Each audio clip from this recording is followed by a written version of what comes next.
All right, guys, it's the day after our match. We're out for a walk in frozen north, and we're just gonna talk about our match real quick. How do you think? What do you have to say, Gabriel? Yeah, so, tough to talk about, but yeah, it was a great lesson. First thing I knew was that the levers were going to be very difficult to deal with. I knew from the get-go that he was taller than me, he had a bigger hand than me. And that's why, much of my training consisted, and I can release it now, it doesn't matter. I train a lot of containment, I train a lot of my finger strength, I train a lot of cupping, supination. I knew I wanted to get the press in.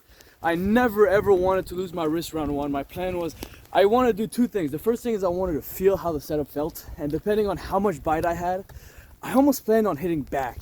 Not top roll, but just hit back with a lot of side, which tends to be a great move only when my hand is really deep. And unfortunately, I never got that. Excuse me. What Auden did perfectly, which from the setup really messed with me, was he supinated. And I didn't expect him to supinate because I said, well, there's no way you're going straight inside with your shoulder round one, because I'm pretty confident if you go straight into my elbow down here, I'm gonna feel really strong. But what he did was, by supinating, it made it harder for my hands to go around him, and then I just wasn't able to get the bite that I wanted. And as soon as I did that, he just went back outside, and I could feel my fingers didn't have the bite I wanted. And so from the get-go, it was a very, very difficult match with my hand. And the reffing, no complaints at all. That hasn't changed anything about the match. We both agreed completely that we were gonna fight very hard for the setup. And that was my biggest worry was, do I wanna fight him really hard? Or do I wanna not fight him at all? Because another plan that I had was, let me just give him absolutely nothing, no pressure at all. And as soon as they say go, just explode as hard as I can with as much power as I can, but with giving a limp hand, like no load at all. Because that usually, if both people usually tend to give no load, I tend to be the faster one in terms of reaction time. But by him loading, I felt like I can't give him no load. So for some reason, I ended up fighting him halfway. I fought him a bit on the setup, but not fully. Because if I had fought him fully, I was afraid that my hand was gonna blow up, and I didn't want my hand to blow up quickly. So yeah, I think that's my analysis. Round one, he took me over, I lost my pronation, and I got into kind of this defensive hook where I didn't really have much because I wasn't here. I was more like over there, right, closer to his side. And then round 2, 3, 4, 5 were tough. They were tough, yeah, but he's an incredible puller. What do you think about it? You talk about it a little bit. Yeah, so before this match, I really studied Gabriel. I watched, I think I've seen like every single match you ever pulled. Probably multiple times. Even the early ones? Man, I watched them all. Yeah. I watched everything. Okay. I spent hours and hours just looking through everything. And I got a really good sense of how he pulled. Like, I knew it was very shoulder involved. I knew what I had to do was I had to get in deep with him, and I had to block his press as much as possible with my cup, and so that he couldn't get like a good angle in the press, and then I had to beat his hand.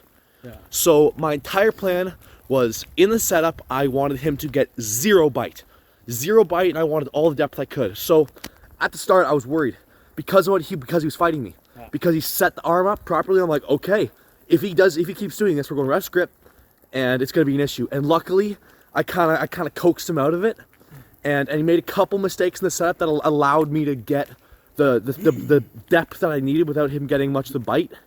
And at that point, it was really good for me. It really worked out exactly how I'd planned. My hand held perfectly, and I studied so much that I almost knew how the match would go if it would go the way I wanted. Like, it was very telegraphed after round one. He was coming in hard after the slip, and I'm like, okay, I need to block that immediately. And I did just that, so it worked out really well. Yeah, so the thing is, I watched a lot of footage as well of Auden. I mean, I went back to the early days.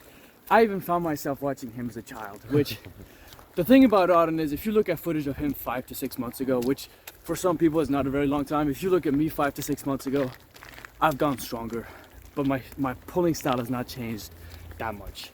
And I've not gone that much bigger as well. For him, it's another thing because he used to be smaller, he used to be weaker, and he's growing at such an exponential curve that I knew there was a short window of time where I had my shot, I knew that, you know, if I had faced him a couple months, and I think we talked about this like a year ago. And a year ago, you said, no, you're too much for me. Yeah. And I said, that's fine, I understand. I personally thought that I was way too strong for him. You were. And then 5 months ago, I was like, okay, he's getting good quick, so let me get a match with him soon. And then 2 months, I was like, okay, now he's really good. So now I've got my hands full. And every footage that I've seen of him back then couldn't really be utilized as part of my analysis, because I just knew that what I was gonna face on the table was just gonna be a different person. And yeah, I mean, like he said, the setup is exactly where I knew that the setup was gonna win or lose the match for me. I knew that I was gonna have to have a strong hand, and unfortunately it wasn't strong enough. So yeah, that's it is what it is. I grow back stronger, you know, I come back from this, it's no problem. I've learned a lot from my experience here with the Larratts, and I'm eternally grateful for them letting me stay at their house. It's been a blast, but lots that I need to change, and lots that I'll be sharing with you guys. Not everything, but I'll be sharing a lot of what I've been doing, because I believe so many people are doing it wrong. And so many people listen to Devin talk about rise and roll, and we believe it, that it works for him, but we don't believe it could work for us. And I myself always started hooking, as I'm sure so many other people have done.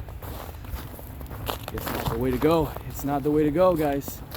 And yeah, it was a hard lesson, but I'm glad it happened when I'm only like 3.5 years into the sport, because I was telling Auden this earlier. Had I had this lesson later in my career, it would have been very difficult to change my entire approach to arm wrestling. Because once you become accustomed to a certain style of training and you've been doing so for years, it does become very difficult for change. So I'm going to adapt. I'm going to learn from this. I'm very excited about the future. Disappointed in my performance, of course, but yeah. Gotta jump this hurdle real quick. But I just gotta say, Gabriel, honestly, it's very admirable that you have adapted and lessened and really learned from this experience. I just gotta say as well, guys, this speed that this guy has is freakish. It's a gift. It really, really is. As soon as you get that hand together, man, that is gonna be freaky. Like, that is so tough to stop. Like, I had exactly what I wanted to set up, and still, that speed is incredible. So, hey, that's a match analysis, I guess. Yeah, okay, it was good talking to you guys. Now we're gonna go to Circle K. Oh yeah, stay powerful, guys.